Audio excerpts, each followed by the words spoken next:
குழந்தைகளுக்கு அன்ஹெல்த்தி நம்ம கொடுக்கக்கூடாதுன்னு சில ஐட்டங்கள்லாம் நினைப்போம். அதெல்லாம் தான் பெரிய பெரிய போஸ்டர்ல நல்ல கலர்ஃபுல்லாக கண்ணுக்கு நமக்கே கவர்ற மாதிரி வச்சுருப்பாங்க. முக்கியமாக இந்த மாலுக்கு போகிறோம் பார்த்தீங்களா, அப்போ தான் இந்த ஃப்ரெஞ்ச் ஃப்ரைஸு, பர்கரு, பீஸா இதெல்லாம் பார்த்தா நமக்கே சாப்பிட்ணும் அப்படிங்கிற அளவுக்கு டெம்ட் ஆயிரும்.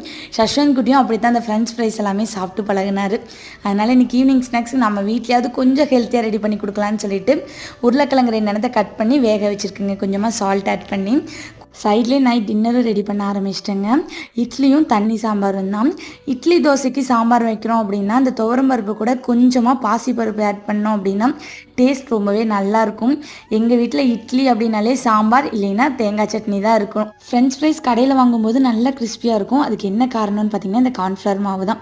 கார்ன்ஃப்ளவர் மாவு போட்டு 1 மணி நேரம் ஃப்ரிட்ஜில் செட் பண்ணி எடுத்தோம் அப்படின்னா நல்லா கிறிஸ்பியாக வரும்.